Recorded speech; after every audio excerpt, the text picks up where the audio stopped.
Investment in securities market are subject to market risks. Read all the related documents carefully before investing. दुनिया में हूं, दुनिया का तलबगार नहीं हूं। दुनिया में हूं, दुनिया का तलबगार नहीं हूं। बाजार से गुजरा हूं, खरीदार नहीं हूं।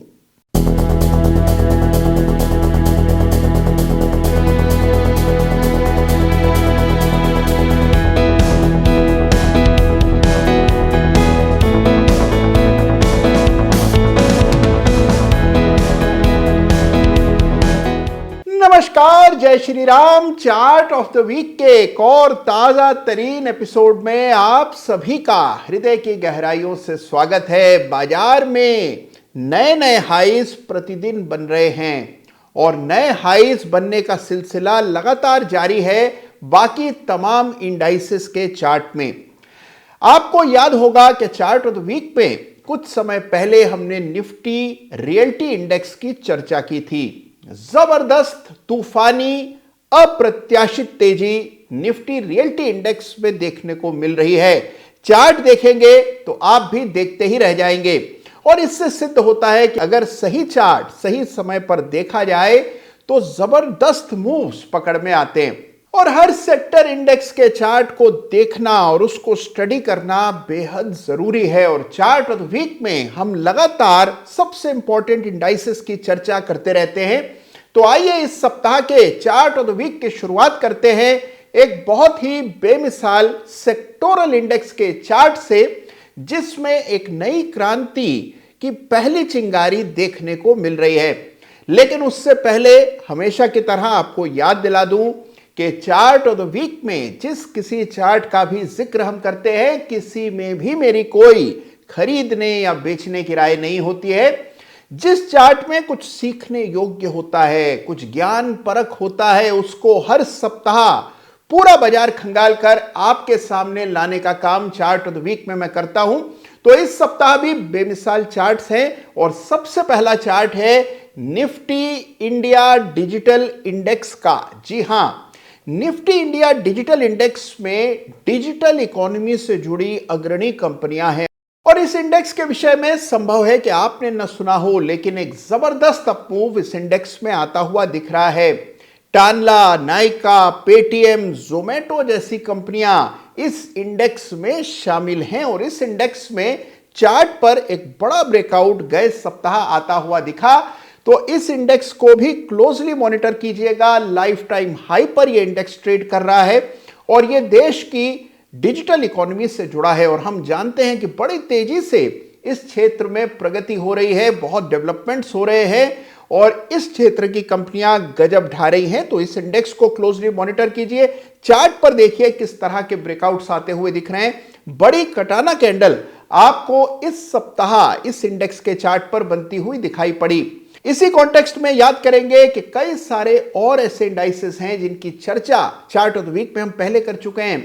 निफ्टी मिड कैप की हमने बात की थी, निफ्टी फार्मा इंडेक्स की चर्चा की थी, निफ्टी 500 इंडेक्स की चर्चा भी चार्ट ऑफ द वीक में हुई थी और उन तमाम इंडाइसेस में जबरदस्त तेजी देखने को मिली।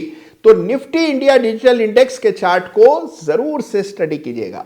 और अब बारी इस सप्ताह के बेमिसाल चार्ट ऑफ द वीक की, लेकिन उससे पहले हमेशा की तरह chart of the week runners up की चर्चा करते हैं।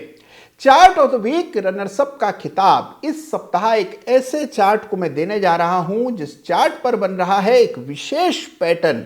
इस पैटर्न का जिक्र कई बार पहले हम चार्ट ऑफ द वीक में कर चुके हैं। पैटर्न को असेंडिंग ट्रायंगल पैटर्न कहते हैं और यह पैटर्न बहुत ही कारगर होता है, ये तो आप जानते ही हैं। तो इसका एक अप्रतिम नमूना आपको इस चार्ट पर देखने को मिलेगा।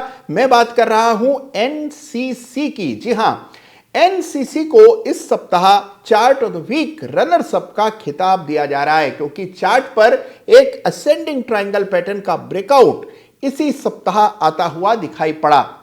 याद रखिए कि चार्ट ऑफ द वीक में हम वीकली चार्ट्स की चर्चा करते हैं और वीकली चार्ट कभी भी शॉर्ट टर्म ट्रेडिंग के लिए यानी 1 या 2, 5, 10 दिन की ट्रेडिंग के लिए नहीं देखे जाते हैं, बल्कि महीनों की पोजिशनल ट्रेडिंग के लिए, इन्वेस्टिंग के लिए देखे जाते हैं। Weekly charts. तो यह है वीकली चार्ट आपके सामने एनसीसी का, जिसमें बड़ा ब्रेकआउट इस सप्ताह आता हुआ दिखा। स्टॉक ने एक मेजर रेजिस्टेंस को पार करके नए हाइज बनाने का काम शुरू किया है। तो इस चार्ट को जरूर क्लोजली मॉनिटर कीजिएगा और देखिएगा कि क्या इस पर असेंडिंग ट्रायंगल आपको साफ दिखाई पड़ रहा है। क्या ऐसा ही असेंडिंग ट्रायंगल किसी अन्य चार्ट पर भी आपको हाल फिलहाल में दिखा है? यदि दिखा हो तो कमेंट में जरूर लिखिएगा, जिससे उस चार्ट को भी आगे चलकर चार्ट ऑफ द वीक में जगह मिल सके। तो इस असेंडिंग ट्रायंगल पैटर्न के बल पर एनसीसी को मिल रहा है chart of the week runners up का खिताब। अब आपका काम यह है कि इस चार्ट को स्टडी कीजिए। फिबोनाची एक्सटेंशंस, जिसकी चर्चा हम कर चुके हैं कई बार चार्ट ऑफ द वीक में, इस तकनीक का इस्तेमाल करके इसके लिए आपको अगले पड़ाव चार्ट पर खोजने हैं। आपके हिसाब से अगली रेजिस्टेंस किस स्तर पर आएगी, ये जरूर कमेंट पे मुझे लिख भेजिएगा। और अब आते हैं, चर्चा करते हैं चार्ट ऑफ द वीक की। देखिए, इतिहास गवाह है कि जब जब बाजार में तेजी आई है, सबसे पहले उस तेजी का असर छोटे मझोले शेयर्स पर रहा है। यानी हमेशा तेजी की अगुवाई छोटे मझोले शेयर्स करते हैं और इस बार भी यही हुआ। तेजी बनी निफ्टी स्मॉल कैप इंडेक्स में, निफ्टी मिड कैप इंडेक्स में, और निफ्टी से कई गुना तेजी से ये इंडाइसेस ऊपर गए। तेजी निफ्टी में भी बनी, लेकिन निफ्टी का सबसे बड़ा चार्ट, सबसे इंपॉर्टेंट चार्ट अभी तक इस तेजी में हिस्सा नहीं ले पाया है। इस सप्ताह का चार्ट ऑफ द वीक है बाजार का बिग बॉय रिलायंस इंडस्ट्रीज। जी हां, रिलायंस इंडस्ट्रीज के चार्ट पर वही पैटर्न बना है जिसका जिक्र अभी कुछ ही पल पहले मैंने किया। यानी असेंडिंग ट्रायंगल पैटर्न देखने को मिलेगा आपको रिलायंस इंडस्ट्रीज के वीकली चार्ट पर, और यह बाजार के लिए एक बहुत ही शुभ समाचार है। तो आइए इस सप्ताह जो चार्ट सबसे ज्यादा इंप्रेस कर रहा है उसी पर नजर डालते हैं, चर्चा करते हैं इस सप्ताह के चार्ट ऑफ द वीक। तो लीजिए, पेश है आपके सामने बाजार का बिग बॉय यानी कि रिलायंस इंडस्ट्रीज का ये वीकली चार्ट, जिस पर असेंडिंग ट्रायंगल पैटर्न बनता हुआ आपको नजर आएगा। और यही पैटर्न अभी हमने एनसीसी के चार्ट पर भी देखा था। गौर से देखिए इस चार्ट को और रिलायंस के अंडर परफॉर्मेंस पर ध्यान दीजिए। देखिए, 2021 के बाद से हम देख रहे हैं कि रिलायंस 2570 2600 के स्तरों को पार नहीं कर पा रहा है और कई महीनों तक इन लेवल्स के आसपास ही रिलायंस जूझता रहा। नीचे 2000 तक आया और ऊपर 2600 के आसपास आकर रुक गया। 600 रुपए के इस दायरे में रिलायंस ने काफी अरसा बिता दिया और इस दौरान हम देख रहे हैं कि बाजार में बड़ी शानदार तेजी देखने को मिल रही है। यानी रिलायंस, जो कि आमतौर पर तेजी की अगुवाई करता दिखता था, इस बार तेजी में पिछड़ता नजर आया।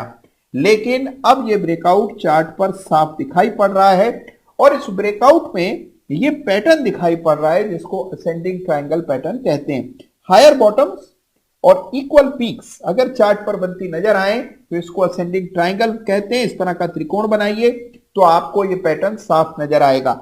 वीकली चार्ट पर न दिखे तो चार्ट को मंथली टाइम स्केल पर ले जाएं तो आपको ये पैटर्न बिल्कुल साफ दिखाई पड़ेगा। ये मंथली चार्ट है रिलायंस का, जहां पर ये असेंडिंग ट्रायंगल पैटर्न बनता नजर आ रहा है, ब्रेकआउट हुआ है। और ये महीना चल रहा है जनवरी का, जिसमें रिलायंस ने अभी तक लगभग 6% की तेजी दिखा दी है। तो ये जो पैटर्न है, इसकी बदौलत ये चार्ट है इस सप्ताह का चार्ट ऑफ द वीक। इसको जरूर देखिए। रिलायंस की तेजी, यानी कि जो अभी तक बाजार का सबसे कम परफॉर्मिंग पार्ट था, वो भी अब कैचअप प्ले कर रहा है। तो ये बड़ी बात है, इसीलिए रिलायंस के चार्ट को इस सप्ताह जरूर स्टडी कीजिए, क्योंकि ये है इस सप्ताह का चार्ट। तो देखा आपने कि बाजार के बिग बॉय रिलायंस इंडस्ट्रीज पर भी वही पैटर्न बन रहा है जो कि एनसीसी के चार्ट पर अभी अभी हमने देखा। पैटर्न देखते समय एक चीज हमेशा याद रखनी चाहिए, वो ये है कि जो पिक्चर परफेक्ट पैटर्न्स होते हैं, यानी जो पैटर्न्स टेक्स्ट बुक में दिखाए जाते हैं, टेक्निकल एनालिसिस की किताबों में मिलते हैं या इंटरनेट की वेबसाइट पर दिखते हैं, वो असल जीवन में बहुत रेयर होते हैं। रियल लाइफ पैटर्न्स हमेशा थोड़े से बिगड़े होते हैं, थोड़े डिस्टॉर्टेड होते हैं। लेकिन अगर आपको उनमें पैटर्न्स की छवि साफ दिख रही है तो मान करके चलिए कि इसी पैटर्न से काम चल जाएगा। परफेक्ट पैटर्न्स की खोज में नियर परफेक्ट पैटर्न्स को भुला मत दीजिएगा। ये बात बहुत महत्वपूर्ण है और सभी चार्टिस्ट को इस बात का ख्याल रखना चाहिए। तो यहां पर रिलायंस इंडस्ट्रीज पर यह बड़ा पैटर्न बनता हुआ दिखाई दिया और साथ ही एनसीसी के चार्ट पर भी हूबहू यही पैटर्न बन रहा है। अब आपका काम शुरू होता है। आपको असेंडिंग ट्रायंगल के और एग्जांपल्स इस सप्ताह खोजने हैं। कहां पर यह पैटर्न दिख रहा है मुझे जरूर बताइएगा। अगले सप्ताह उन चार्ट्स की चर्चा चार्ट ऑफ द वीक में हम करेंगे। तो एक बार फिर आपको याद दिला दूं कि जिन चार्ट्स की चर्चा चार्ट ऑफ द वीक में आज हमने की है, किसी में भी मेरी कोई बाइंग और सेलिंग की राय नहीं है। जिन चार्ट्स में कुछ ना कुछ विशेष होता है, कुछ सीखने योग्य होता है, केवल उन्हें ही चार्ट ऑफ द वीक में जगह मिलती है और जगह आपने दी है हमें अपने दिल में, और इसके लिए आपका बहुत बहुत धन्यवाद। इसी प्रकार से चैनल को सपोर्ट करते रहिए, अपना ख्याल रखिए, सीखते चलिए, कमाते चलिए और शेयर बाजार की अपनी जर्नी को आगे बढ़ाइए। ध्यान रखिए अपना। धन्यवाद आप सबका। जय हिंद, जय भारत।